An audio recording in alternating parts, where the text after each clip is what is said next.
Pak.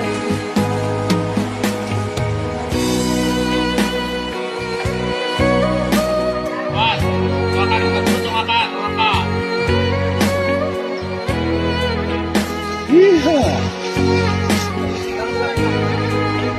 Silakan.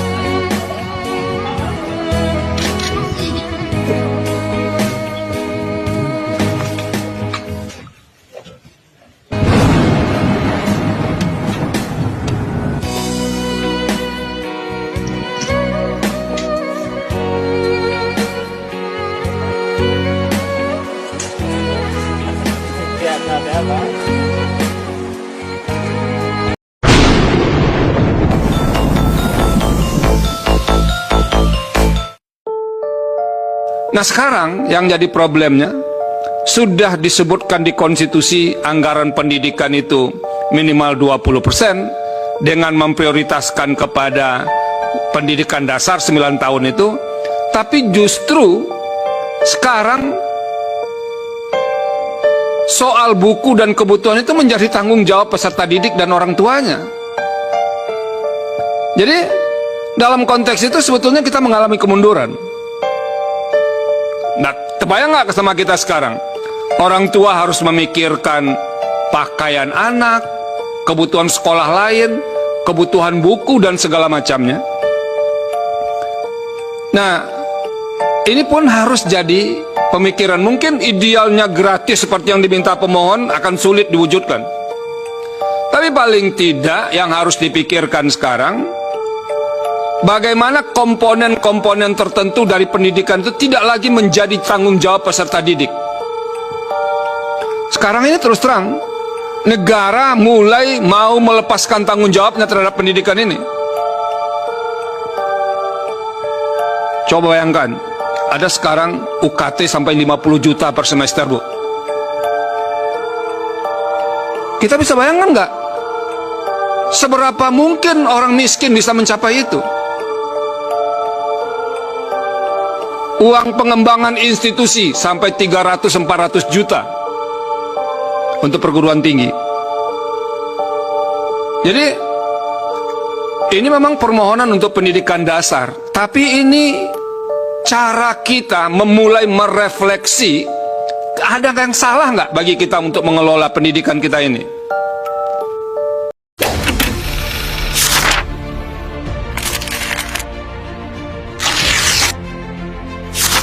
Disinyalir sejumlah pejabat menempuh jalan pintas untuk mendapat gelar profesor dalam waktu cepat.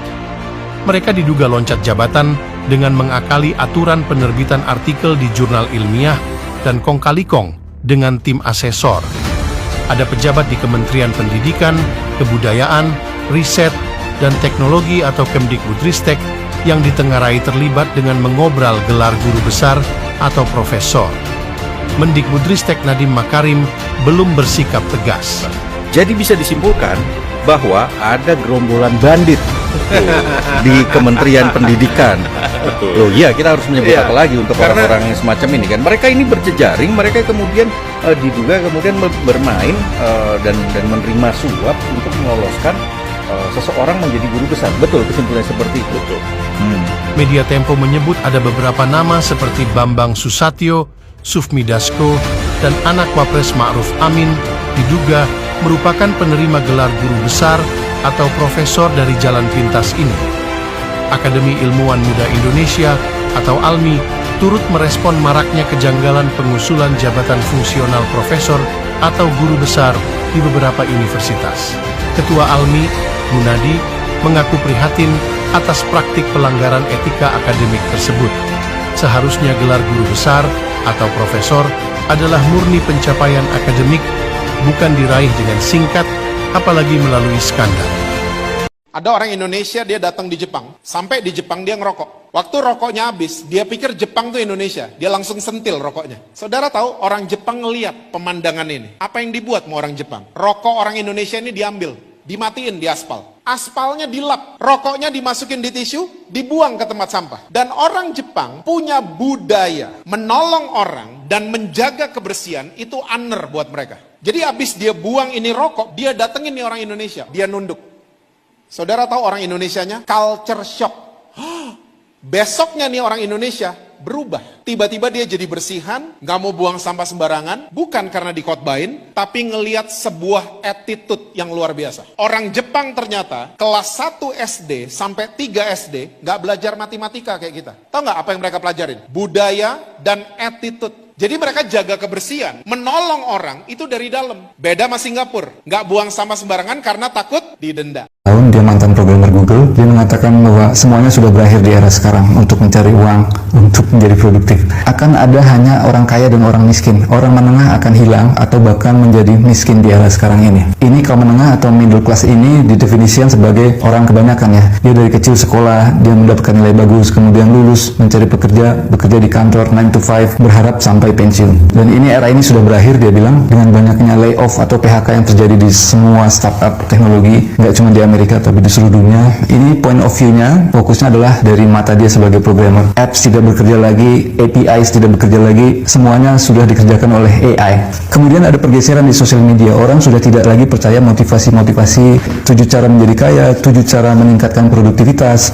Orang hanya ingin melihat sekarang kesuksesan. Mereka pengen lihat Lamborghini, mereka pengen lihat rumah mewah, mereka pengen lihat traveling dengan yacht, dan itu semua yang ingin orang lihat di sosial media saat ini. Mereka tidak tertarik lagi bagaimana mencari uang, mereka hanya ingin melihat bagaimana cara menikmati hidup dengan uang yang dimiliki. Dan itu adalah 3 level di atas dari cara mencari uang. Yang pertama adalah mencari uangnya, yang kedua adalah mendapatkan hal-hal tersebut yang bisa membuat vibe positif, yang ketiga adalah memiliki waktu yang banyak untuk menikmati hal-hal tersebut. Dan ini juga terjadi pergeseran di cara orang bekerja. Orang tidak mau lagi bekerja 9 to 5. Sekarang perusahaan lebih suka outsourcing, lebih suka work from home, lebih suka kontrak. Tidak ada lagi sampai puluhan tahun seperti dulu pensiun ke pensiun. Dan dia menganalogikan situasi sekarang ini seperti kapal Titanic yang sedang tenggelam. Bagaimanapun kerasnya kita, bersusah payahnya kita mencegah agar Titanic tidak tenggelam, tetap kapal itu akan tenggelam. Itu yang terjadi di semua negara sekarang, dia bilang. Satu-satunya cara adalah ya kita menyelamatkan diri. Kita memakai skoci-skoci kecil, perahu-perahu kecil untuk keluar dari kapal Titanic. Dan ini menarik buat saya karena walaupun pahit apa yang dia katakan itu benar. Sekeras-kerasnya apapun kita bekerja sekarang, dihargainya sangat kecil dan hampir mustahil untuk lompat dari kemiskinan ke kemakmuran atau kaya. Itu yang terjadi sekarang. Tidak peduli berapa tahun kalian bekerja di satu perusahaan, akan sulit untuk loncat ke situasi kaya, dia bilang. Peluangnya sudah tidak ada saat ini. Begitupun sebagai wirausaha atau pengusaha akan sulit berkompetisi dengan startup-startup yang memiliki AI, dia bilang. Sangat tidak mungkin individu-individu untuk menyaingi perusahaan-perusahaan besar seperti startup AI karena modalnya yang digunakan adalah sangat besar, data yang digunakan sangat besar dan tidak mungkin dimiliki oleh individu-individu.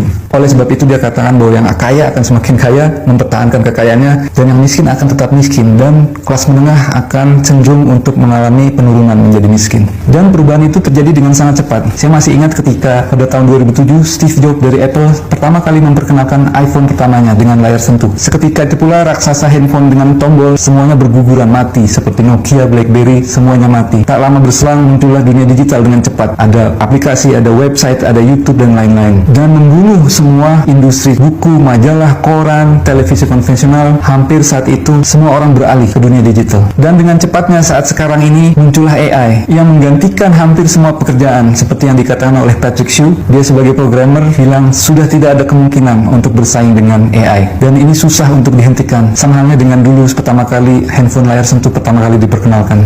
Dan dari menonton video ini ada beberapa hal positif yang saya ambil, walaupun ini videonya sangat terdengar depresif ya, tapi tetap ada poin-poin yang menarik buat saya, bahwa hidup itu ada kalanya tidak apa-apa untuk tidak melakukan apapun. Karena memang situasinya tidak pas. Sekuat apapun, sekeras apapun kita mencoba, kadang kita tidak memenuhi hasil yang kita inginkan. Dan itu alami dan wajar. Dan saya yakin situasi sekarang ini akan ada solusi-solusi atau skoci-skoci dari kapal Titanic yang akan kita peroleh dan kita dapatkan dari hal-hal yang kita terus lakukan dalam hidup. Dan mungkin di situasi yang sulit ini akan muncul hal-hal positif yang tidak kita duga sebelumnya. Seperti yang dia utarakan, orang sekarang senang menonton keberhasilan orang lain, membeli mobil mewah, rumah mewah, dan lain-lain. Tapi mungkin bagi saya juga tidak hanya sekedar materi. Kita bisa menunjukkan hal positif di konten media sosial dengan cara menghibur orang lain, membuat tertawa, memiliki kucing dan anjing yang lucu, dulu. Itu juga membuat hal positif yang mungkin memang ditujukan AI untuk kita untuk menikmati hidup. Kabar mencengangkan soal Indonesia yang ternyata saat ini tengah menjadi negara dengan tingkat pengangguran tertinggi se-ASEAN. Benarkah penyumbang terbesarnya adalah Gen Z? Indonesia menjadi negara dengan tingkat pengangguran tertinggi di ASEAN tahun 2024. Menurut International Monetary Fund atau IMF, Indonesia tercatat memiliki tingkat pengangguran paling tinggi dari 6 negara tetangga lainnya. Dan Gen Z menjadi salah satu penyumbang terbesarnya. Berdasarkan data Pusat Statistik, hampir 10 juta Gen Z masih menganggur. Gen Z adalah mereka yang lahir pada tahun 1997 hingga 2012 dan kini memasuki usia produktif. Menurut analisa Menteri Ketenagakerjaan Ida Fauziah, faktor utama banyaknya angka pengangguran pada usia generasi Z kurang sinkronnya pendidikan dan kebutuhan pasar. Hal yang terus didorong pemerintah adalah membangun pendidikan dan pelatihan vokasi itu nyambung dengan pasar kerja. Terjadi link and match antara pendidikan dan pasar kerja. Pengamat manajemen sumber daya manusia Universitas Bina Nusantara mengungkap realita masalah lain yang dihadapi Gen Z terlalu berekspektasi tinggi terhadap gaji. Karena mereka dari awal udah set up ekspektasinya angka tertinggi, terus ditanya sama korporasi kamu punya apa nggak punya, kan berarti kan perusahaan bisa bargain dong, bisa nawar kamu kayaknya kita tawar dulu sekian. Nah itu yang mungkin mereka kemudian agak down gitu loh, merasa bahwa kok aku nggak sampai segitunya. Nah ini bisa jadi yang 10 juta tadi, mereka udah entering the market, terus kemudian pas ketemu corporate-nya, interview, tahap gaji ternyata nggak sesuai ekspektasi, akhirnya mereka ngerasa kok saya kayak downgrade. Emang benar Gen Z kayak gitu? Untuk di Jakarta ya, mungkin net of tax dapat 6 lah, 6 cukup, 6 juta. Kemarin udah patokan ya, jadi better kalau emang udah posisinya sebagai full time gitu orang kerja ya jangan sih, karena ya nggak cukup juga kan. Kan kalau kerjaan yang Gen Z banget tuh biasanya kerja di agensi atau startup gitu-gitu kan. Iya, aku sendiri pengen sih kerja di situ. Gen Z itu kebanyakan dia gengsinya gede Pak.